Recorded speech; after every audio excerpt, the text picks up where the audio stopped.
కాళేశ్వరం 3వ టీఎంసీకి పెట్టిన పైసలు మునిగినట్లే 20,000 కోట్ల ధారబోసిన గత బీఆర్ఎస్ సర్కార్ 33,459 కోట్ల అంచనాలతో 2019లో పనులు స్టార్ట్. ఇప్పటికే 20,372 కోట్లు ఖర్చు.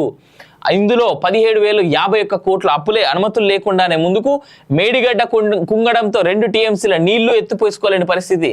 ఖాళీగా పడి ఉంటున్న మోటార్లు. ఇలాంటి స్థితిలో 3వ టీఎంసీ ఉత్తదేనంటున్న ఇంజనీర్లు. భూపాలపల్లి జిల్లా కన్నెపల్లి పంప్ హౌస్ లో 3వ టీఎంసీ పంపింగ్ కోసం అమర్చిన మోటార్లట. ఇక కాళేశ్వరం ప్రాజెక్టులో 3వ టీఎంసీ పనుల కోసం పెట్టిన పైసలన్నీ మునిగినట్టేననే అభిప్రాయం వ్యక్తం అవుతున్నది. గత బీఆర్ఎస్ సర్కార్ ఈ పనులపై 20,000 కోట్లు ఖర్చు చేసింది. ఇందులో 17,000 కోట్లకు పైగా నిధులు అప్పులు తీసుకొచ్చి ఖర్చు చేసింది. అనుమతులు లేకుండానే పనులు చేపట్టడం, భూసేకరణకు రైతులు ఒప్పుకోకపోవడం, మేడిగడ్డ బ్యారేజీ కుంగడం, రిపేర్లు చేసిన బ్యారేజీలో పూర్తి స్థాయిలో నీళ్లు నిల్వ చేసే పరిస్థితి లేకపోవడం, మోటార్లన్నీ ఖాళీగా ఉండడం వంటి అంశాలు 3వ టీఎంసీ పనులకు ఆటంకాలుగా మారాయని ఇంజనీరింగ్ వర్గాలు చెప్తా ఉన్నాయి. మేడిగడ్డ నుంచి రోజుకు 2 టీఎంసీల నీళ్లే ఎత్తిపోసుకోలేని పరిస్థితిలో కాళేశ్వరం ప్రాజెక్టు పడిపోవడం కారణంగా 3వ టీఎంసీపై చేసిన ఖర్చంతా నీళ్లలో పోసినట్టే అనే భావన అందరిలో కనిపిస్తా ఉన్నది. 3వ టీఎంసీ పనులు 2019లో మొదలు అంటూ చూస్తా ఉన్నాం. ఒకే కాంట్రాక్ట్ సంస్థకు 30,000 కోట్ల పనులు. గత ప్రభుత్వం 30,000 కోట్ల విలువ గల పనులను టెండర్లు ఏమీ లేకుండానే తమకు నచ్చిన కాంట్రాక్ట్ సంస్థకు ఇచ్చింది. ఇవన్నీ కూడా 3వ టీఎంసీలో భాగంగా చేపట్టిన పనులే. నామినేషన్ పద్ధతిలో తమకు నచ్చిన కాంట్రాక్ట్ సంస్థకు ఇచ్చేశారు. వీటిలో 1,000 కోట్ల బిల్లులు కూడా ఇదివరకే చెల్లించారు. కేసీఆర్ సర్కార్ గొప్పగా చెప్పుకునేటువంటి కాళేశ్వరం ప్రాజెక్టులో జరిగిన ఈ తంతు విజిలెన్స్ ఎంక్వైరీలో బయటపడింది. ఇరిగేషన్ డిపార్ట్మెంట్లో ఇంజనీర్లు కోటి విలువ చేసే పనులు చేయాలంటే ఆన్లైన్ టెండర్ పిలుస్తారు. గడువు ప్రకారం వచ్చిన టెండర్ దరఖాస్తులు అనేక ఆంక్షలు పెడతారు. టెండర్లు ఒకే అయ్యాక అగ్రిమెంట్లు చేసుకుని పనులు అప్పగిస్తారు. కేసీఆర్ సర్కార్ హయాంలో ఇవేమీ ఫాలో కాలేదు. తమకు నచ్చిన కాంట్రాక్ట్ సంస్థకు పనులు అప్పగించి విషయం విజిలెన్స్ ఆఫీసర్లు సీజ్ చేసి తీసుకెళ్లిన ఇరిగేషన్ బుక్స్ తిరిగేస్తే బయటపడింది. ముఖ్యంగా 3వ టీఎంసీ కోసం చేపట్టిన పనిలో ఈ భారీ అవినీతి జరిగినట్లు ఇంజనీర్లు చెప్తా ఉన్నారు. సూపర్ కదా, నచ్చినోడికి ఇచ్చుకున్నారు, లొల్లి చేస్తా ఉన్నారు.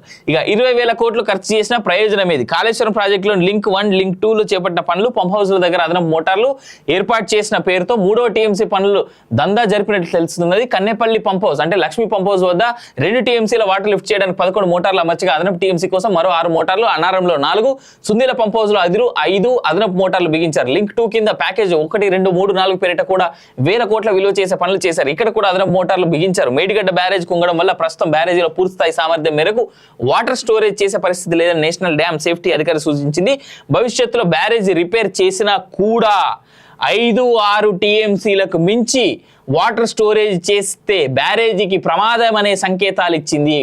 దీంతో రోజుకు 2 టీఎంసీల వాటర్ లిఫ్ట్ చేసే సామర్థ్యం కలిగిన మోటార్లకే పని లేనప్పుడు అదనంగా మరో టీఎంసీ వాటర్ లిఫ్ట్ చేయడానికి పంప్ హౌస్లో మోటార్లు బిగించడం వల్ల కలిగే ప్రయోజనం ఏమిటనే ప్రశ్న ఉత్పన్నమవుతున్నది. గతంలోనే అదనపు టీఎంసీ పనులు చేయొద్దని నాటి కేసీఆర్ సర్కార్కు సూచించినా పట్టించుకోకుండా పనులు చేయడం వల్లే 20,000 కోట్లు నీటిలో పోసినట్లయిందని నీటి రంగ నిపుణులు చెప్తా ఉన్నారు.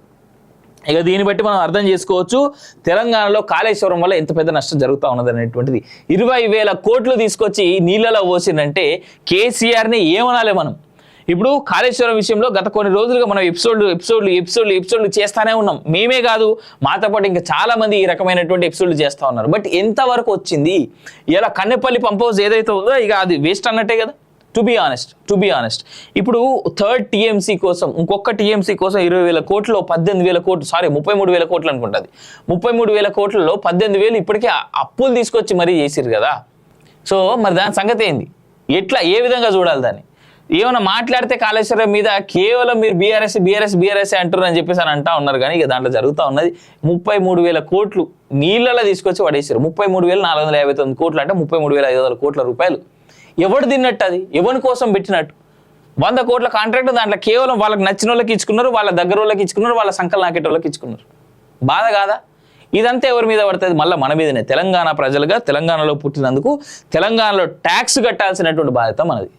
ఆ ట్యాక్స్ కడుతున్నందుకు గాను కామన్ మ్యానే ఇబ్బంది పడతాడు. ట్యాక్స్ కట్టనోడు ఎన్నడి కట్టాడో అది వేరే విషయం. ట్యాక్స్ కడుతున్నటువంటి మనం రోజు పెరుగుతున్నటువంటి ట్యాక్సులు కట్టుకోవడం తప్ప ఇంకో ఆప్షన్ లేదు.